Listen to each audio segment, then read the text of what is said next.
욥기 9장 15절에서 24절입니다. 가령 내가 의로울지라도 대답하지 못하겠고 나를 심판하실 그에게 간구할 뿐이며 가령 내가 그를 부름으로 그가 내게 대답하셨을지라도 내 음성을 들으셨다고는 내가 믿지 아니하리라. 그가 폭풍으로 나를 치시고 까닭없이 내 상처를 깊게 하시며 나를 숨쉬지 못하게 하시며 괴로움을 내게 채우시는구나. 힘으로 말하면 그가 강하시고 심판으로 말하면 누가 그를 소환하겠느냐. 가령 내가 의로울지라도 내 입이 나를 정죄하리니 가령 내가 온전할지라도 나를 정죄하시리라. 나는 온전하다마는 내가 나를 돌아보지 아니하고 내 생명을 천히 여기는구나. 이리 같은 것이라. 그러므로 나는 말하기를 하나님이 온전한 자나 악한 자나 멸망시킨다 하나니 갑자기 재난이 닥쳐 죽을지라도 무지한 자의 절망도 그가 비웃으시리라. 세상이 악인의 손에 넘어갔고 재판관의 얼굴도 가려졌나니 그렇게 되게 한 이가 그가 아니시면 누구냐. 오늘 말씀 욥기 9장 15절에서 24절 말씀입니다. 오늘 말씀은 빌닷의 1차 변론에 대한 욥의 대답으로 자신과 하나님 사이의 괴리감을 말하는가 무차별적으로 심판하시는 것으로 여겨지는 하나님을 향한 원망이 이야기되어지고 있습니다. 욥은 하나님께 자신의 의로움을 설득시킬 생각이 없는 것처럼 보입니다. 다만 그로서 답답한 것은 까닭 모를 이유로 하나님께서 자기에게 고통을 가하시는데 자기가 호소한다 한들 하나님께서 호소를 들어주시겠느냐 하는 것입니다. 강한 쪽이 하나님인데 힘으로 겨룬다 한들 어찌 이길 수 있고 재판에 붙인다 해서 누가 하나님을 재판정에 세울 수 있는가 하는 것입니다. 비록 자신이 의롭다 하지만 하나님께서 욥 자신으로 하여금 스스로 자신을 정죄하게 할 테니 이러한 하나님과 처음부터 겨룰 수 없고 겨룰 수 있는 것 자체, 겨룬다라는 것 자체가 말도 안 되고 자신은 이것 때문에 자신은 자기 생명의 가치를 천하게 여길 수밖에 없다라고 이제 이야기하고 있습니다. 또 그 욥의 항변은 극단으로 이제 치닫고 있는 것을 볼 수 있습니다. 즉 욥은 죄 없는 자에게도 갑작스런 재앙이 닥치는 것을 보면서 하나님은 의인이나 악인이나 무차별적으로 심판하는 그러한 분 의인의 고난당함을 보시면서 오히려 비웃고 세상이 악한 자들의 손에 넘어갈 때 재판관으로 하여금 그릇된 잘못된 판단을 내리도록 하시는 분, 섭리하는 분 이렇게 항변하고 있는 것을 보게 됩니다. 말하자면 욥은 지금 세상에 불합리한 일, 공의가 상실된 듯한 모든 일의 책임이 다 하나님께 있다 주장하는 것입니다. 이는 자신에게 임한 고난으로 인해서 욥의 신앙이 하나님의 공의와 신실하심을 의심하는 상태까지 추락했다라는 것을 보여주는데 이것은 나중에 하나님께서 욥을 향해 스스로 의롭다 하여 내가 나를 불의하다 하느냐라고 꾸중을 하시는 그러한 빌미를 제공하고 있습니다. 어쨌든 욥은 지금 자신이 당하는 이 고난이 정말 이해할 수 없는 그런 모습입니다. 왜냐하면 친구들의 변론을 들으면서 정말 그들이 하는 말들은 틀린 말이 없습니다. 다 맞는 옳은 말입니다. 그런데 정작 생각해보면 자신은 친구들이 이야기하는 그러한 모습은 아니다라는 것입니다. 그러한 모습을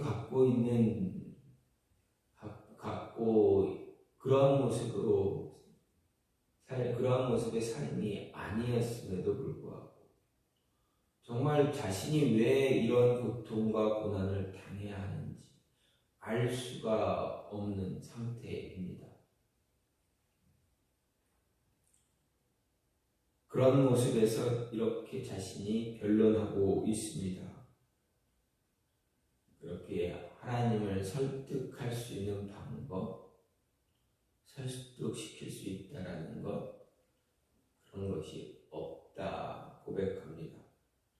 이런 말씀을 보면서, 이런 욥의 모습을 보면서 오늘 말씀을 통해서 생각해 볼 수 있는 것은 누구도 하나님 앞에서 의로움을 드러낼 수 없다라는 것입니다. 15절 말씀을 보면 내가 의로울지라도 대답하지 못하겠고 나를 심판하실 그에게 간구할 뿐이다, 이렇게 이야기합니다. 즉 누구도 하나님 앞에서 자신의 의로움을 드러낼 수 없다는 것이 욥의 이야기입니다. 이것은 자신의 의로움을 하나님 앞에서 이야기하면서 하나님을 설득할 수 없다라는 것입니다. 그렇습니다. 누구도, 어떤 사람도 하나님 앞에서 하나님을 설득시킬 수 있는 사람이 없습니다.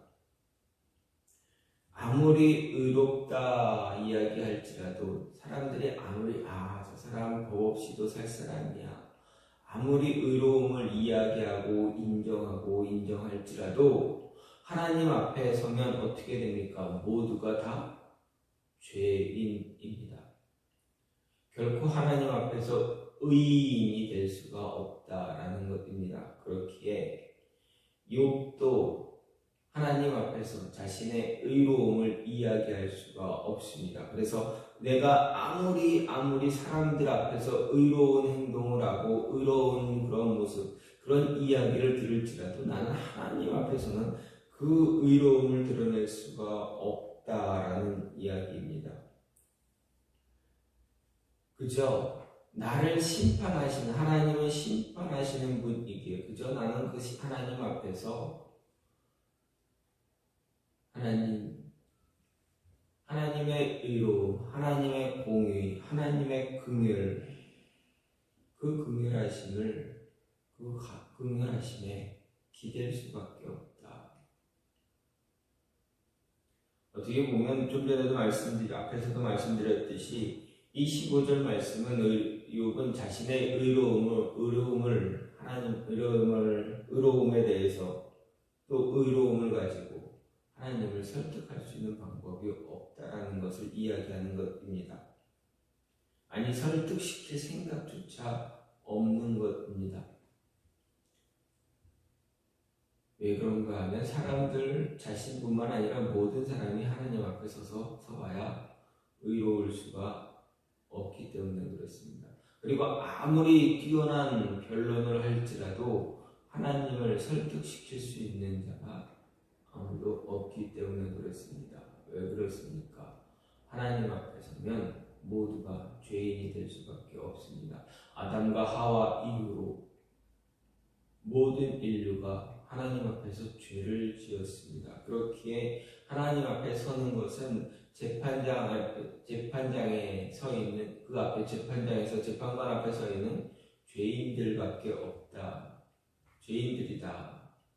그들이 재판관을 설득시킬 수 있느냐? 아무리 언변이 뛰어나고 아무리 자신의 겉으로 자신을 치장한다 한들 그 내면에 있는 그 악한 본성, 사악한 모습들, 남들에게 철저하게 숨겨왔던 그 모습들까지 하나님 앞에서 감출 수 없다라는 것입니다. 그렇다면 행할 수 있는 것 무엇이냐? 그냥 하나님의 의로움, 하나님의 재판에 하나님의 긍휼하심에, 그저 하나님의 사랑에 그냥 기댈 수밖에 없다. 그리고 용서를 구하는 것밖에 없다라는 것입니다. 그래서 욥은 이야기합니다. 나를 심판하실 그에게 간구할 뿐이다. 내가 아무리 의롭다 한들 하나님 앞에서까지 의로울 수 있겠습니까? 사람들이 아무리 나를 의롭다 이야기하고 나의 모습을 칭찬하고 그들이 나를 존경한다고 이야기할지라도 내가 하나님 앞에서 이런 모습을 드러내고 이런 모습을 가져봐야 하나님 앞에서 내가 의로울 수 있겠습니까? 그럴 수 없지 않습니까? 나는 죄인 아닙니까? 내 마음에 흔들림이 있지 않습니까? 내 마음에 어리석음이 있지 않습니까? 그러니 하나님, 나를 용서해 주세요. 나를 다시 한번 하나님의 사랑의 품으로 품어주세요. 라고 할 수밖에 없다라는 것입니다. 그렇습니다. 저와 여러분, 우리 모두가 하나님 앞에서 의로움을 선량함을 무언가를 주장할 수 있는 근거가 아무것도 없습니다. 무엇을 해야든 그저 하나님의 사랑에 하나님의 긍휼하심에 기대고 그 긍휼하심에 간구할 수밖에 없다. 하나님의 용서를 구할 수밖에 없다. 하나님의 사랑을 구할 수밖에 없다라는 것입니다. 이 모습이 우리의 삶에서도 늘 있어야 겸손할 수가 있습니다. 하나님 앞에서 겸손하지 못한 자는 자기 스스로 의롭다 주장하고 하나님과 변론해서 이기려고 하는 그런 어리석은 자가 될 수밖에 없음을 우리는 알고 깨닫고 하나님께 기대며 하나님의 긍휼하심에 간구할 수 있는 그런 모습을 가져야 하겠다라는 것입니다. 또 한 가지는 우리가 생각하기 세상에 악이 아무리 넘친다 한들 그 원인을 하나님께 돌릴 수 없다라는 이야기입니다. 16절 말씀을 보면 세상이 악인의 손에 넘어갔고 재판관의 얼굴도 가려졌나니 그렇게 되게 하니까 그가 아니시면 누구냐 이렇게 이야기합니다. 즉 욥은 악인이 세상을 다스리고 악인이 세상에서 정말 형통하고 악인이 세상을 가지면서 그 세상에서 그냥 평화롭고 자신이 하고 싶은 건 모든 것 다 하고 자기 원하는 대로 세상을 이끌어가는 것처럼 보일지라도 그 원인이 하나님께 있느냐라는 것입니다. 아니다. 하나님께 그런 모습조차도 하나님께 돌릴 수 없다라는 것이 욥의 이야기입니다. 세상에 악인이 넘치는 것은 그런 악함 가운데 우리를 지켜주시는 하나님을 바라보게 하기 위해서다라는 것입니다.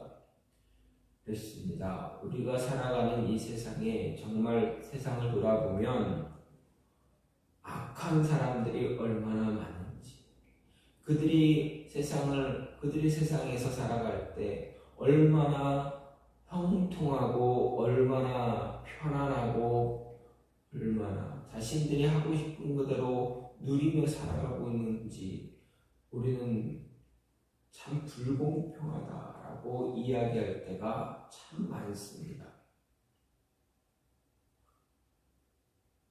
특히 이런 예를 보게 되면 사법재판을 보게 되면 그렇습니다. 요즘은 예전과 다르게 어떤 교통사고나 이런 모습들 같은 요즘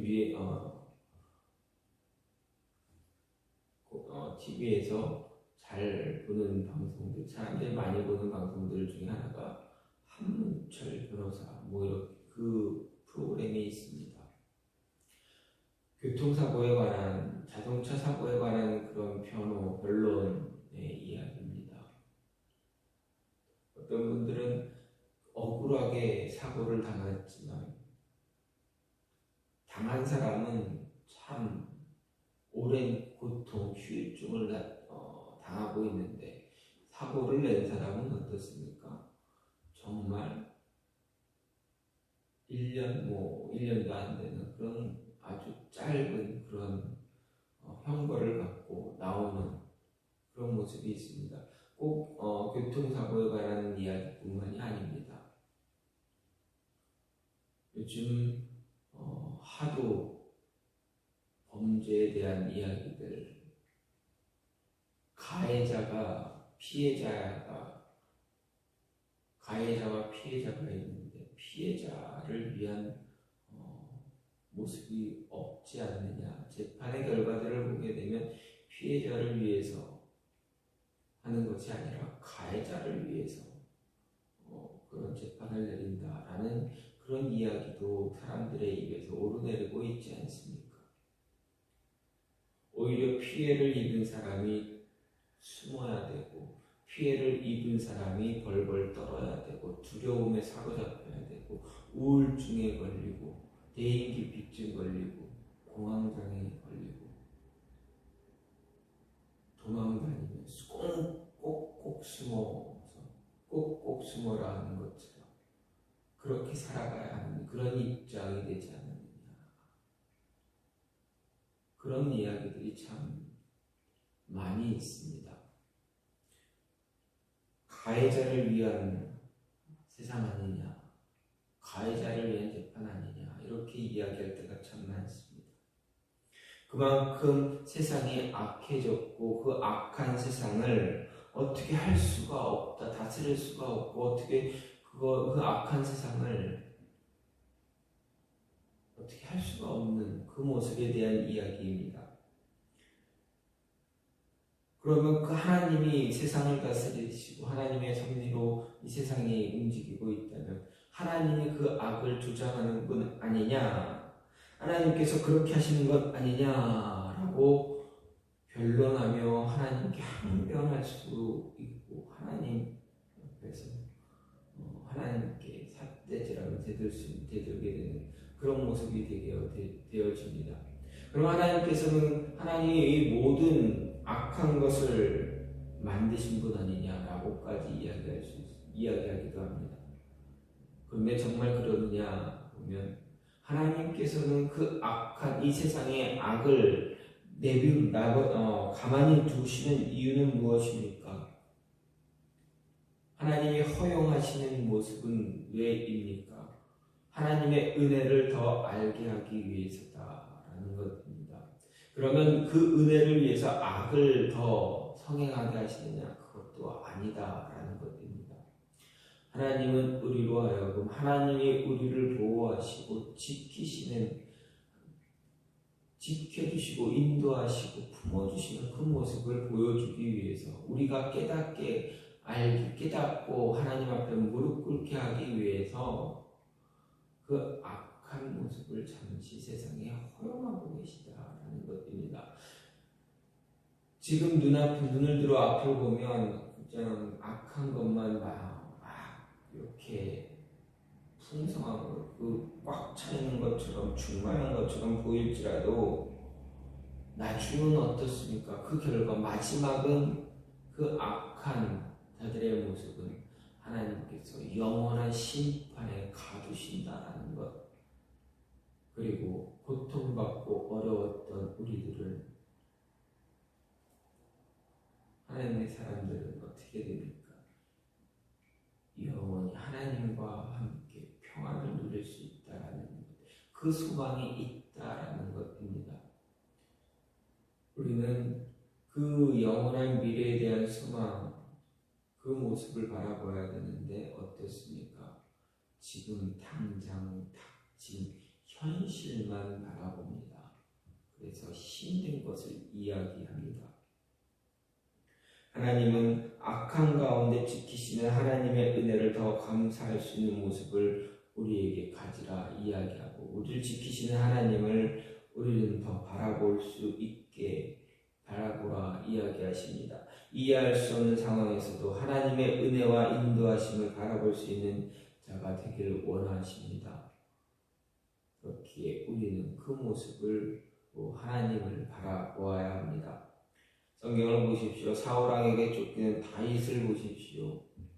그가 사울왕에게 잘못한 것이 무엇입니까? 아무것도 없습니다. 그런데 사울왕은 다윗을 죽이기 위해서 끊임없이 쫓아다닙니다. 그 어린 소년이 무엇을 잘못했습니까?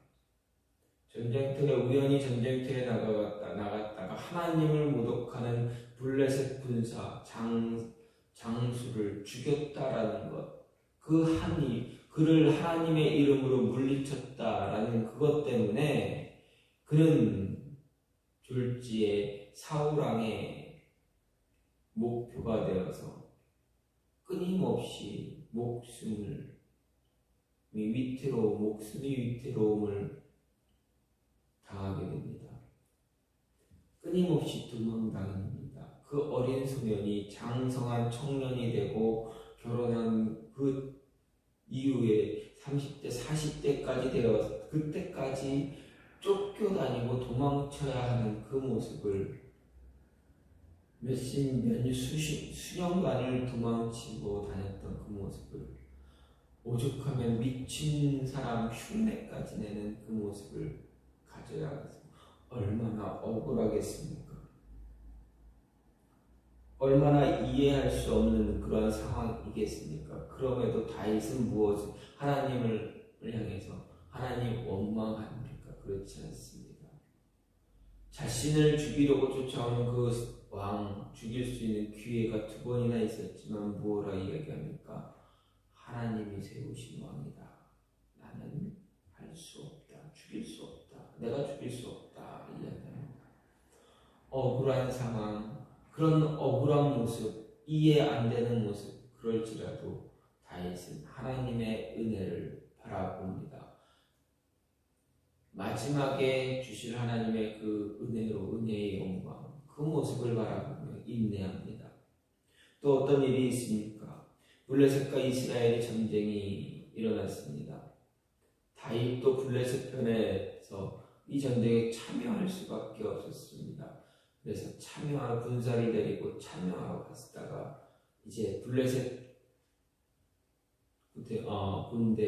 블레셋 장수들이 반대함으로 이제 다시 돌아옵니다. 다행히 같은 이스라엘 동족과 전쟁하는 것을 피하게 됩니다. 근데 돌아왔더니 어떻습니까? 아말렉이 쳐들어와서 모든 것 다 빼앗아가고 형제들, 자신의 아내들, 가족들, 모든 하인들, 모든 사람들과 가축들을 다 노력해서 끌고 갔습니다. 성은 불타고 남은 것은 아무것도 없었습니다. 그때 어떻게 합니까? 그와 함께 했던 사람들조차 다윗을 죽이려고 합니다.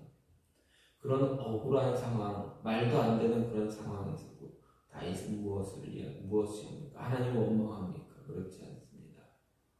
그들을 설득하며 하나님께 물어보자. 하나님의 길을 알려주실 것이다. 하나님의 인도하심을 구하고 하나님의 긍휼하심을 구하면서 끝내 가족들 모든 소유들을 다시 찾아옵니다. 그런 상황에서도 하나님을 의지할 수 있는 모습이 있어야 된다. 아니 그런 모습이 우리 삶에 자꾸 나타나는 이유, 오직 하나님을 바라보며 하나님의 은혜에 기댈 수 있는 모습을 가지라 이야기하는 것입니다. 이 모습이 우리에게도 필요하다. 아무리 악한 세상이 악으로 가득할지라도 하나님의 인도하심, 하나님의 은혜, 긍휼하심이 우리의 위에 임하고 있다라는 것 잊지 말라라는 것입니다. 그 은혜를 바라보며 그 은혜를 사모할 줄 아는 자들아 이야기하고 있습니다. 그 모습이 그 은혜를 간구하며 그 은혜 붙잡고 하나님이 모든 것 통치하시며 이루실 구원의 모습을 바라볼 수 있는 저와 여러분이 되기를 간절히 소망합니다. 이 시간 같이 기도하기 원하는 것은 하나님 앞에서 의로운 자